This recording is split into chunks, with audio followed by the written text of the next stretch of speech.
Hey everybody, it is on screen, off screen, back with a wonderful episode. I am so glad that you guys are all here with us. Lauren is the greatest, and we were just talking about not Vox Machina, Mighty Nine. Mighty Nine is fan freaking tastic, and you should all listen to it. It's great. I am at a cliffhanger right now, and it's kind of killing me inside. And then we got Josh. Josh apparently has watched everything under the sun this week, which is fantastic. I'm glad he's had a good time.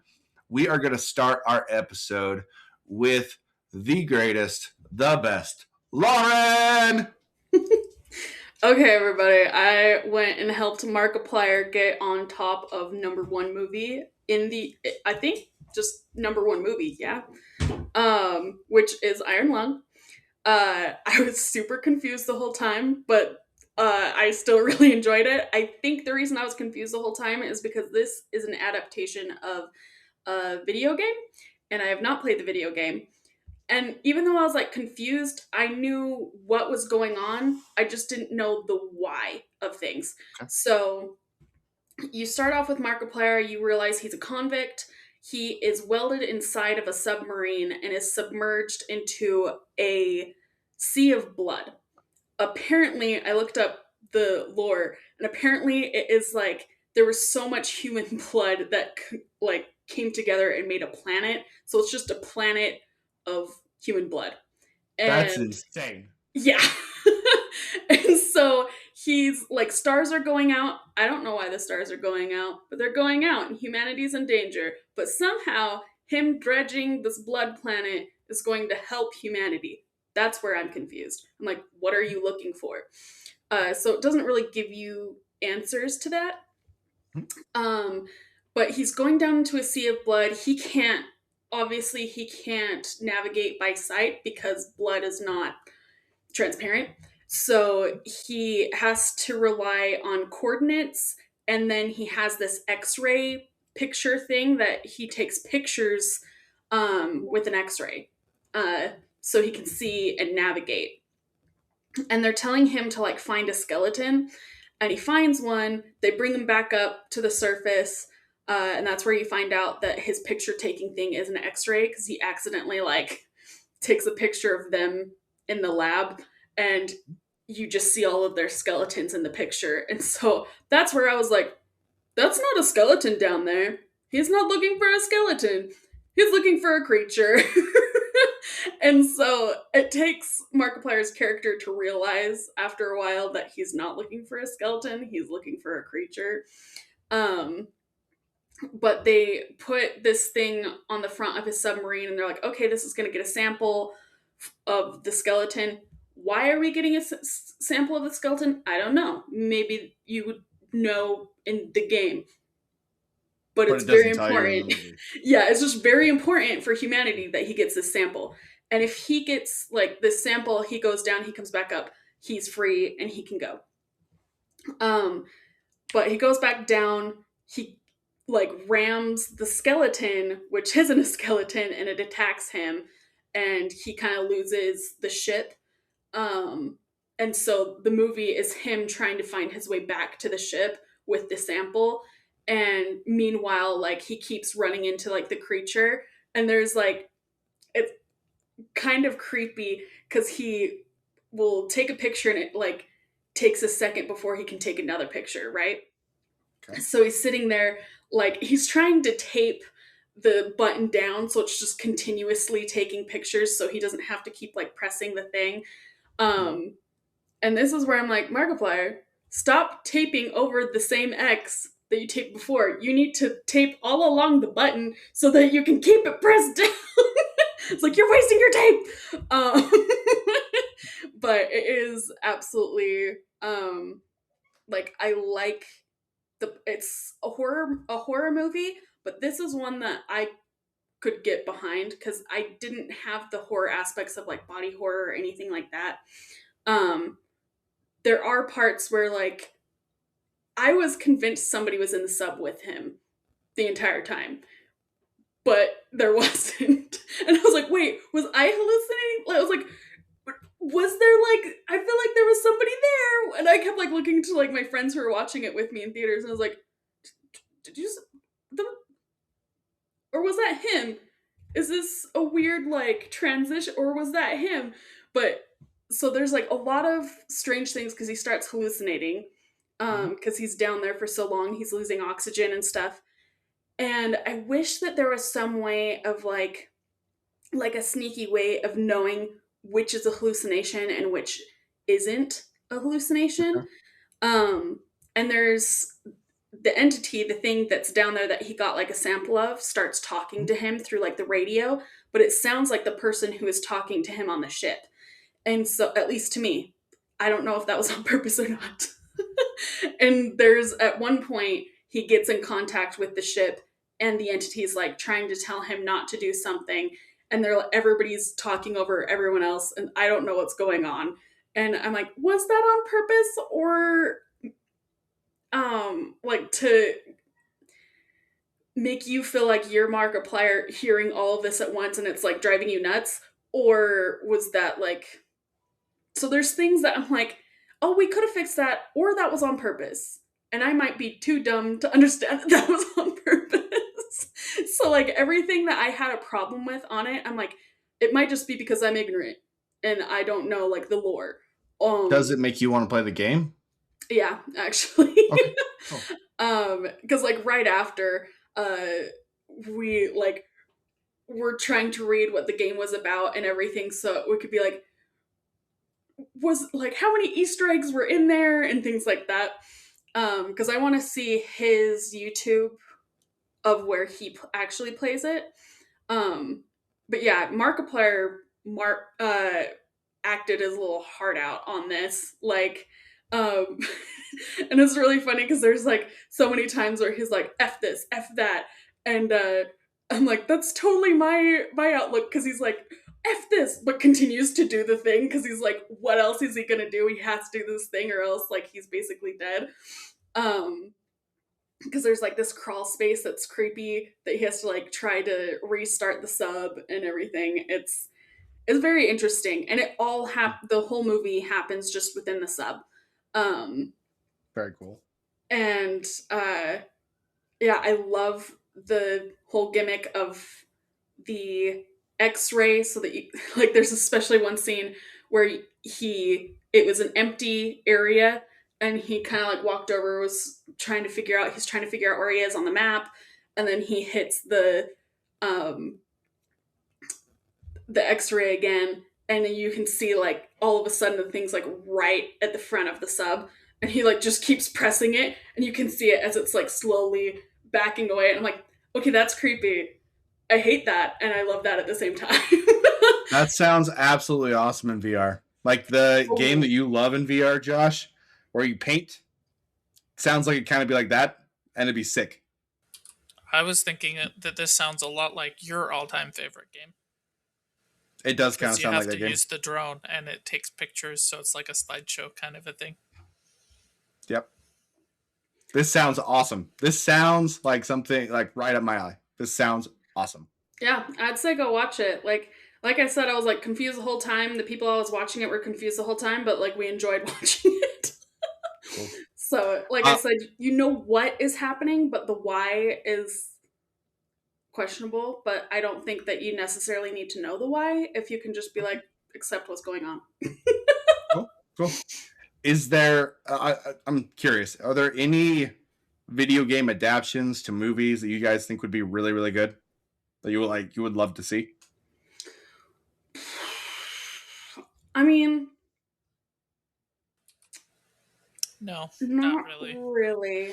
I Not think really. part of the really good thing about video games is you get to piece it all together and you get to control it, right? Like, why did Assassin's Creed, Warcraft, all of those Halo. movies, even though they had huge, huge, huge budgets, just crash and burn? And it's because you're watching somebody else's interpretation of a storyline that you've already experienced, but you got to be in control of. Um, and Yeah. like video games are just built that way where you have to discover things and piece it together and whatever. I think the closest you could get would be the most cinematic games you get, right? Okay. Like if we watched Dispatch instead of played through Dispatch, I wouldn't have liked it as much, but it would have nearly been the exact same thing. If we watched like a Ghost of Tsushima, there's not really enough content there for a movie. So it would be like, oh, that's a pretty movie, but like, I think Ghost yeah, could absolutely be a movie I don't for think there's that enough 100%. storytelling in it. Yeah, I think you could do like what's his name?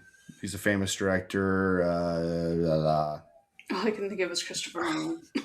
No, literally, That's he's the done only one so I many can. big movies, Not and I Nolan. can't think of a single one of them. What is his freaking name?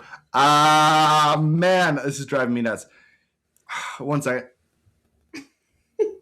That is not cool. I can't remember his Pause for name. brain power. Okay, well, Pause for brain power. while Conlon goes over that thought process, I'm going to switch topics here for you, Lauren, and just talk about. I am amazed by this movie.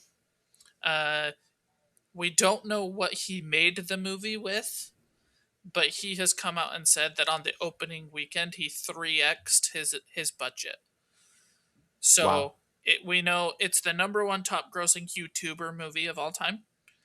We know it made $7 million on its opening weekend, and we know he said it's about 3 times what he spent on it. So for me, there's a couple of really good news things there.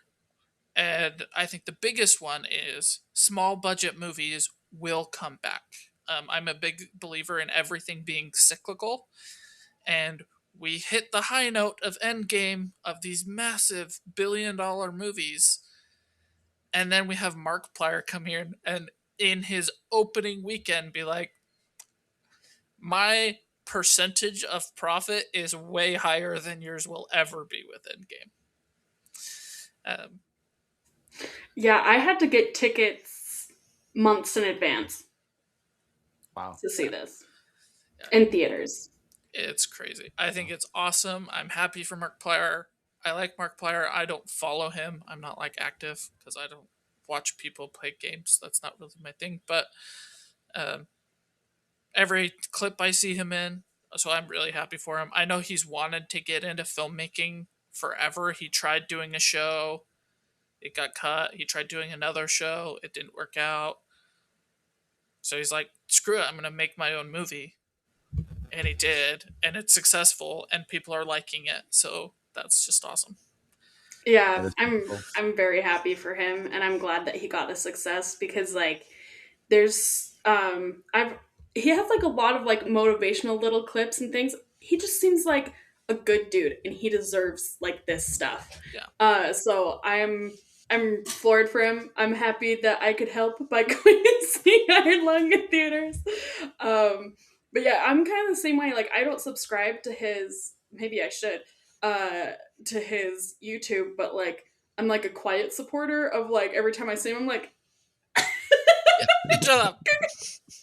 I good job, approve. go Stamp of Markiplier. I'm approval. like, in my notes I have go Markiplier. I actually found out about Markiplier because I was watching um, Full Metal Alchemist, and somebody was like, if they ever do like an adaptation of this, we need Markiplier as like the one soldier guy who ends up getting freaking straight up murdered because he looks like Markiplier, and I'm like, it'd be really sad, and he would do a good job. It would be perfect. That'd be awesome. Everybody would be sad, and it would hit the right chords. He's the only one who could play it. But yeah, The person I was thinking is Quentin Tarantino. I think he could do a ghost and it would be so sick. Like a Kill Bill style type ghost. Awesome. Anyway, that was side topic.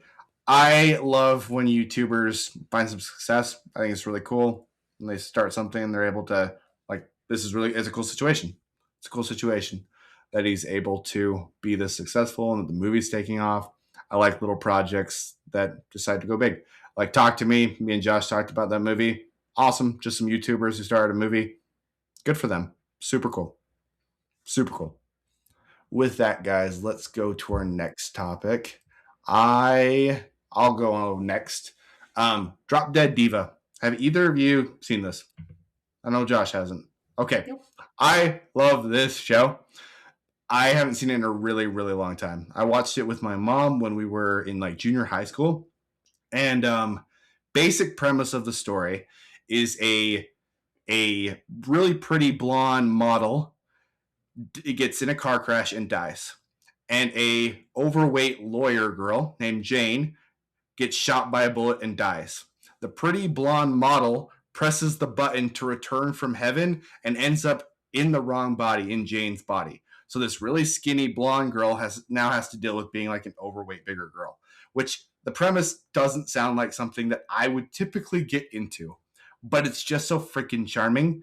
And she's learning all these lessons and living in a different body, and there's a lot of lessons that come with that. And basically, she's now Jane, and Jane is a lawyer. Deb, who is the pretty blonde model, gets all the memories of being a lawyer. She gets all the smarts. But in turn with that, she has a different body. She has to live a different life. She loses a lot of years because she dies at 24. She comes back at 32 years old. She has to deal with all that. And every episode is basically what soap opera hallmark cliche can we put into a law situation, and how can Jane defend the hallmark situation? Like, that's the premise of the show. And so you get these cute little circumstances over and over again. About 3 episodes into the show, her model version of herself, fiance, gets a job at the law firm as a lawyer with Jane. Jane is not allowed to tell that heaven made a mistake and that she has been brought back into this body. So she just has to hang out with her ex while her ex is trying to move on and grieve from his dead fiance. Very soap opera stuff, but it works so stupid well in this show. I like all of the characters. I love all the drama. I think both of you would have a very fun time with this show because it's just enjoyable. Like, when did this come out? Like a long time ago. Drop Dead Diva. Let's see. I haven't ever heard of this actually. It fell off of everything. Josh added it to Plex, but literally I could not find it anywhere. And I've looked for this show in a very long time. 2009, it ended in 2014. So it ran for like 6 years, 5 years. It ran for a decent amount of time. Yeah, it's like that's kind of like a long time to be running without me ever hearing about it. Yeah, but it's crazy good. Because she came back to life in this new body, she gets a guardian angel, the person who screwed up and let her press the button, and the guardian angel falls in love with her best friend. And the entire time is trying to like get the best friend to love her, but he's never been in a human body. He's never dealt with like human hormones. So you have all this wacky, cheesy shenanigans. I think you would love this show. It's very charming. It's just charming. So, go ahead, Josh. Oh, sorry. Lauren's kind of upset. She hates, romances with ghosts and people. She just is so angry about it. I don't think she's gonna like it. I don't think so either. She probably despises it. Cheesy romance? Who the hell wants to watch that? I'm so mad. Sorry, that's a reference to she's been listening to Kissed by an Angel and is mad at me because of it. Oh, really? Yeah, that is a I'm reference for nobody other than Lauren. Yeah, I was like, I'll talk about it on the podcast, but I was going to wait till I finish the series to talk about it on the podcast. But yes, I am so mad about ghosts. I also hate ghosts for the same reason.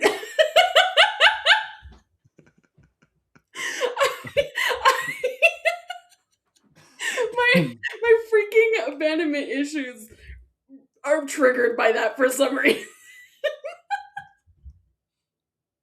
Anyway, so I was gonna ask, does you say the fiance ends up coming to the law firm, so is she trying to get back with him but with this new body, and he's like, what the heck?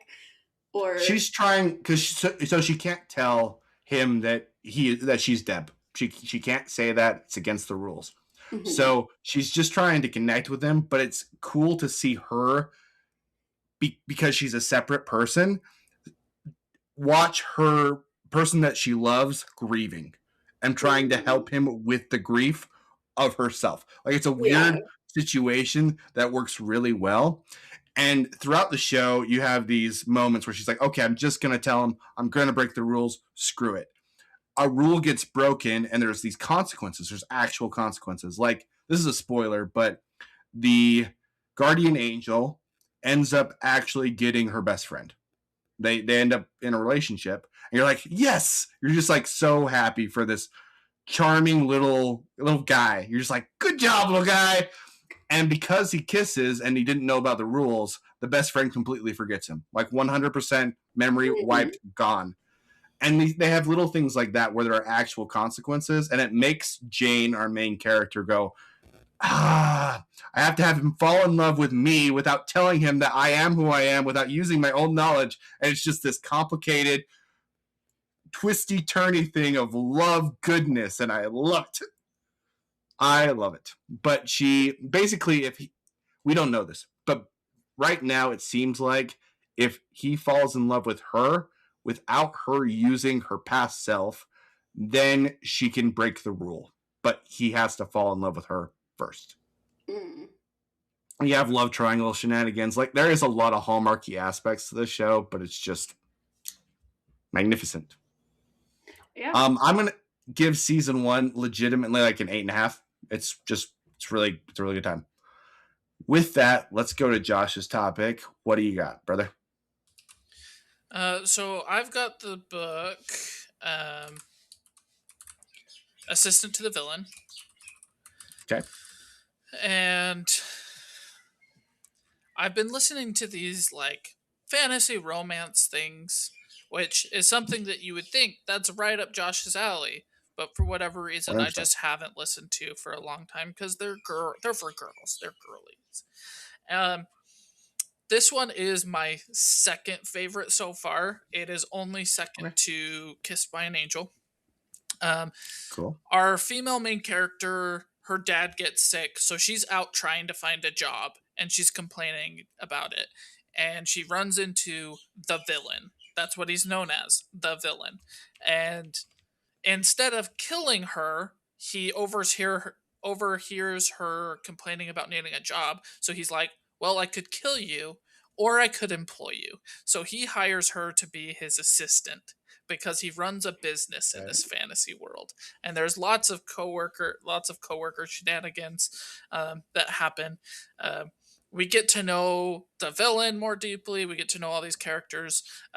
The villain has a prince that has been turned into a frog who wears a crown, who can still communicate, but he can't speak. So throughout the entire series, he just holds up signs that are like, this is trouble, or, just like comedic signs. If you remember from like Shrek 1, when they hold up the sign that's like, aw, it's like that, but it's a little frog who's wearing a crown.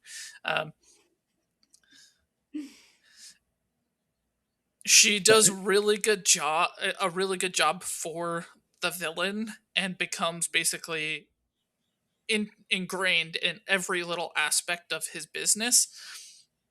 I don't think it actually ever says what the business is, but she like has a rivalry with another coworker who wanted the assistant position but didn't get it because the day she was supposed to get it, the villain brought this random girl in and gave her the job. And so there's a little bit of bitter rivalry there. We have a character, Blade, who is all mysterious and doesn't really, but is like a happy go lucky kind of guy who's raising a dragon. And there's this big mystery about like how I got this dragon.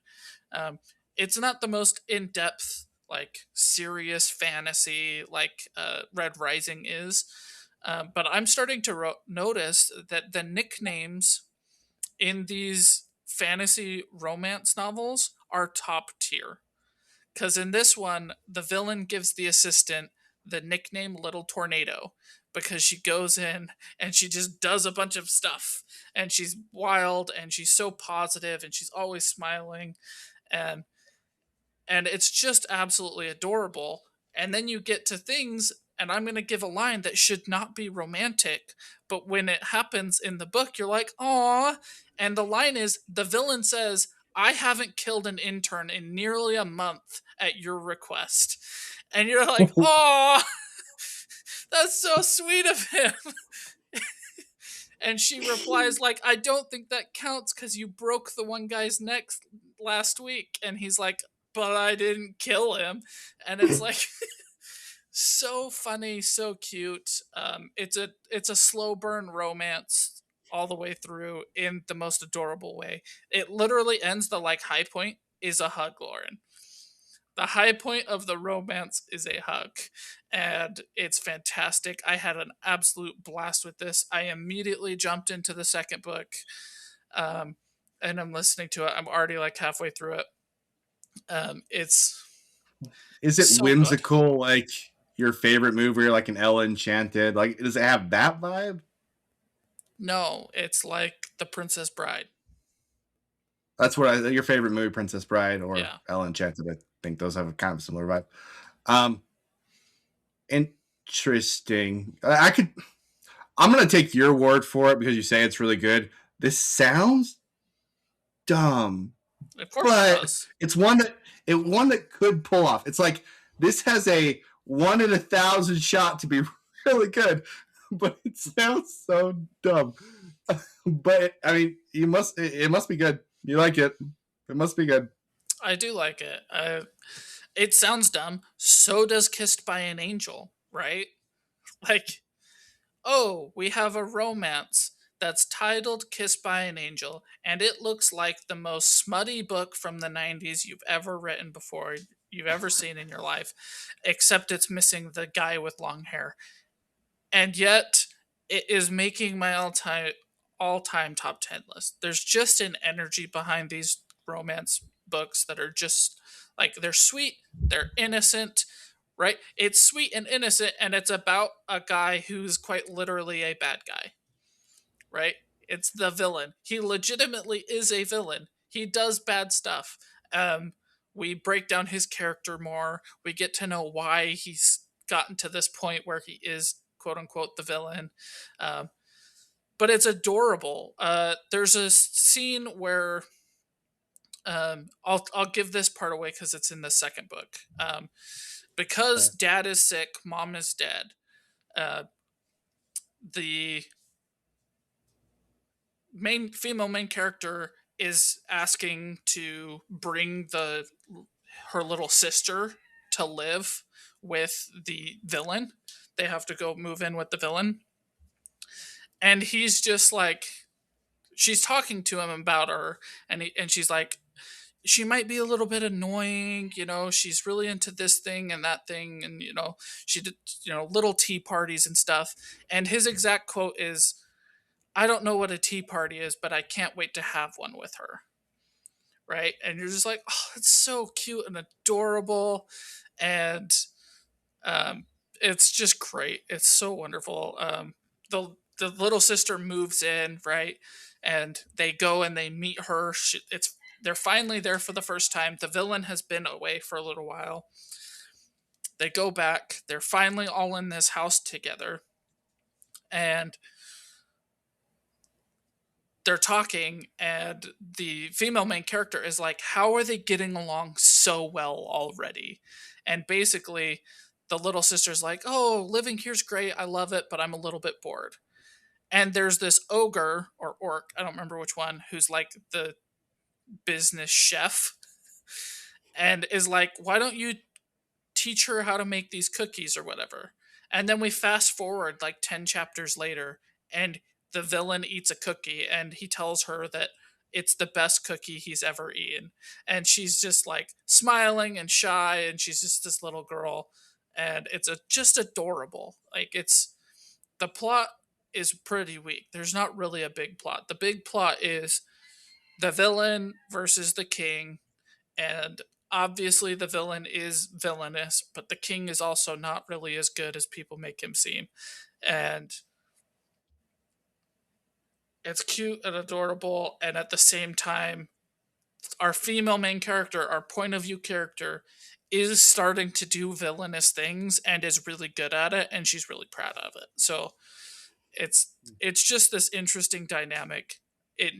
I don't think any of these books sound good pitch wise. I also don't Is think it like reverse Beauty and the Beast, where the Beast corrupts the Beauty, kind of? no. No. I Okay. wouldn't say that. No. Cuz Okay. she's Okay. employed. She goes home. She goes home. She Okay. talks to her dad. She talks to her little sister. She raises her little sister, right? Um, She it, just does the job, and she the just job does the is job and she falls in villainous love with the assistant. job. The job is smuggling things. The job is stealing things. You know, she doesn't actually often do the things, but she like orchestrates them for the villain. She sets them up. The villain has a bunch of knights that he controls that go out and do all of these things for her. Um, Interesting. yeah, it's Interesting. I don't think it sounds good in pitch. I don't think any of these sound good in pitch. None of them. And yet, it started off with it's like Twilight but good, and is now in this thing where I'm like, I can't even really describe what it is. Just that it's got really positive energy, it's adorable, and I'm really liking it. So I'm liking it. The second book, uh, already right now, it's not really keeping up the tone of the first one, which is unfortunate. But I'm hoping it gets better. Cool. What's your rating on it? My rating on Assistant to the Villain is 8.3. Cool. Cool. And then, Lauren, I actually didn't get your rating on Iron Lung. What was your rating? I would say 9 out of 10 just because I was confused on whys and I didn't, but that might just because I need to do my homework. So I'm not a fan of having to do homework to watch a show, but 9 out of 10. All right. All right, guys, let's go to our shared topic. And I'm actually going to go first because I think I'm going to be the most negative about this show. And I don't think it's a bad show. Our shared topic is Bandslam. It's one that Josh recommended. Normally would have Josh go first. I just kind of wanted to clear my. I want positivity. I want positivity. I don't think that this is a bad movie, but it wasn't great to me either. It was just kind of okay. And there were multiple parts in it that I do think are quite good. The part where the blonde girl, kisses him to like give him a practice kiss, and the mom sees it is very funny. The mom is very charming. She does a really good job. I think the first kiss is one of the most awkward but weirdly enjoyable first kiss awkward things I've ever seen in a movie or read in a book in my life. It was great. Genuinely really enjoyed it. A lot of the music is really good. For me, these moments of highlight didn't get through the moments where I kind of like didn't care. There's a lot of teenage angst in this movie, and I think if I would have watched it when I was more of a teenager, I might have vibed with it a little bit more. But the first half of this movie, frankly, I was bored, and I wouldn't have gotten through the movie to get to those points where they have the highlights if I didn't have to watch it for the podcast. I probably would have turned this off because I was just bored. I didn't care about our main character. He's so angsty, and I never vibed with him. The main character just didn't work for me. It's the side characters that I really enjoyed more. Our main girl is, what's her name? What's the main girl's name? Sam? The High School Musical girl. Sam? Yeah. She is confusing to me because she's so angsty, but I'm like, you have an amazing voice and you're extremely attractive. Everybody that I've met who's like you would have like purple hair or something, but you're just quiet, I guess. And so I didn't vibe with the character a lot because I didn't really buy the character a lot. And she was so angsty, I didn't get her personality, so I just didn't care.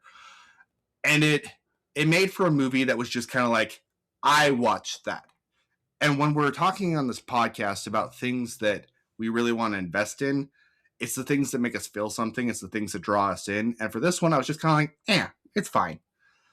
I think in all honesty, this movie is like a 6.5, 6.8. I think quality movie, that's where it's at.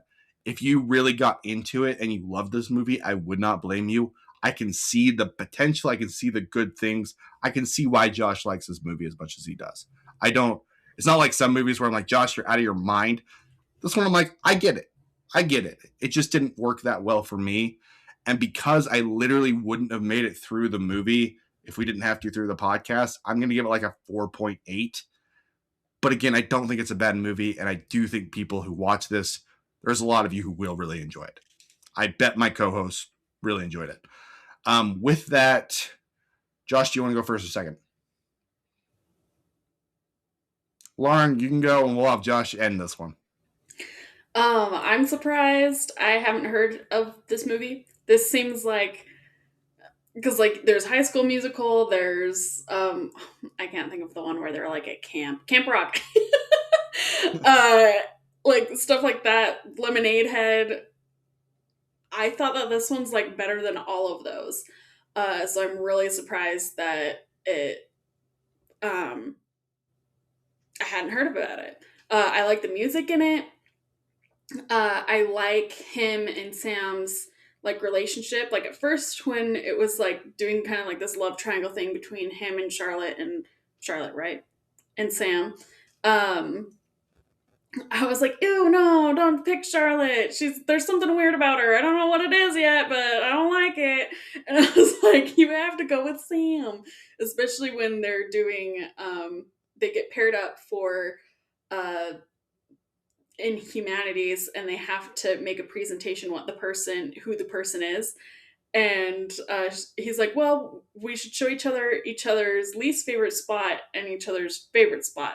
And when he goes to like his favorite spot and he's like finally kind of shows who he is and how excited he is about this spot. And then he's like, okay, where's your favorite spot? And she's like, it's here now. And I was like, oh, cute, cheesy. And I really like that scene. And then I was kind of confused at being like, okay, he was an absolute loser at his last school. Why is everybody all of a sudden attracted to him at this school? And so to like have the explanation why the blonde girl ended up like being interested in him made sense to me, and I liked that thing other than being like, oh, you just changed who I was and now I love you and stuff. But it kind of like it was her trying to be better for her dad, and so she kind of like was being nice to the loser because that's something she wouldn't do, and she volunteered with kids because that was something she wouldn't do, and then she found something out about herself of being like, oh, I should like give people a chance and I shouldn't be this jerk. So I really actually I didn't like her character until that came out, and then I was like, that's really interesting, and I really like that little twist that they had. And then I like the mom and the son's relationship. And then I love when his mom is calling him and the drummer, he's trying to get a drummer for the band. And the guy sees the mom and he's like, ooh, who's that? And he's like, my sister. And she comes to all of the band practices. And so like how supportive the mom is to be like, she shows up to band practice and she's like, how often do I have to do this? It's so funny. I love that little bit. I found it so cringy. It was so funny. I was like, you're pimping out your mom, dude. I found it so cringy. It would be one thing if he didn't tell her, but the fact that like he tells her, she's like, how old did you tell him I was? It's like 23, and she's like, okay. And then I like when they're doing the presentation, and Sam, like, at this point in the movie, Sam and the main character have had a falling out, and so she goes like brutally about him, but she's not wrong. And she's like, I was gonna show you like all of these pictures, but he can't be shown on a camera. Instead, here's a freaking mirror because he just mirrors what you want to see. And then I love the It was so teacher. mean. It was so mean, and I love how the teacher she's like, that was unique and rude. Like, I mean, she was brutal and she wasn't It wrong. was so mean. It was so mean, but I just love the teacher's reaction to Teacher's reaction was great. Legitimately, super high point. that. It Did was you really guys? funny. Do you like his video? I thought it was weird, like super weird. I would say if I was Sam, that would not have worked. That's But kind of what I thought too. um yeah, uh I enjoyed this movie. Um Once again, I think that it deserves to be like up there with, like, I don't think it's quite exactly like Camp Rock and those others because I feel like those are a little bit more campy, and I feel like this actually deals with harder things and themes. Um but that's kind of where I would put it in like Yeah, but it's a different movie. That's part of the reason why I could see why people would like it because it does. It's got a different vibe. It's like if Camp Rock was mixed with Scott Pilgrim. if it was like grungy versus If it camp. was like grungy, yeah, yeah. I don't. It's a super unique Yeah, movie. yeah. I enjoyed it. So Cool. What was your rating? I'd probably say a 7 out of 10. So, okay, solid, solid. That's awesome. That is awesome. All right, Josh, tell us why you love this movie. Well, Conlon, because you're out of your mind. No, I fully admit there is a connection to this movie. When I was about 15 and starting to be the Mormon appropriate age for dating, even though I had been dating before this, uh, just without family knowledge, my sister was like, we're gonna start watching these kind of movies and we're gonna talk about dating, and this is one of the movies that she showed me. So I fully admit that there is a big nostalgic factor to this movie for me personally. However, Conlon, I think you are out of your mind, because you say you don't buy these characters, but like with Sam, you're like, everyone who I've met like that. So you don't buy a character, but you have met people like that.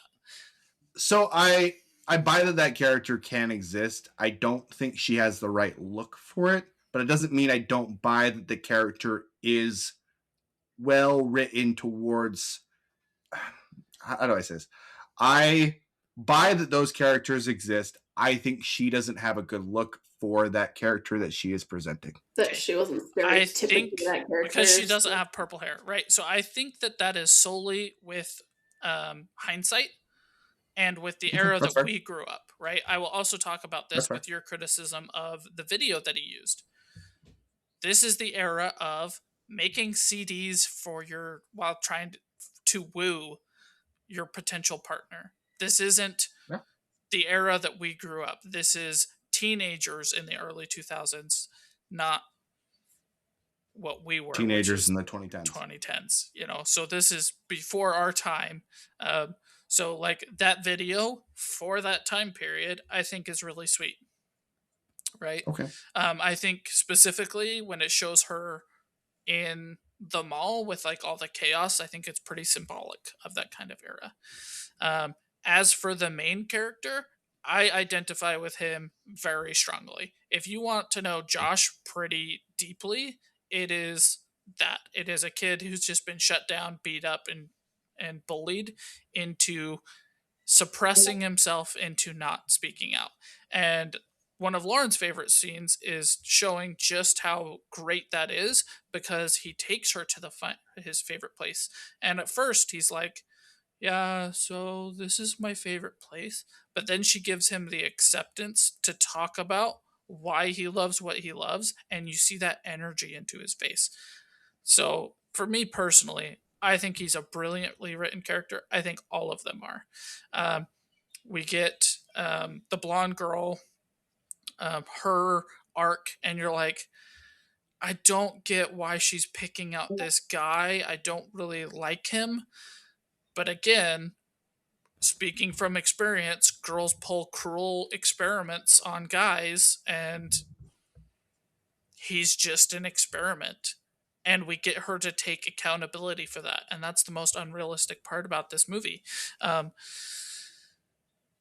it's just iconic. There's very serious messages about like trauma and how it impacts us and how we react to it. And, Sam's character, we get her same thing. She lost her dad. Um, she got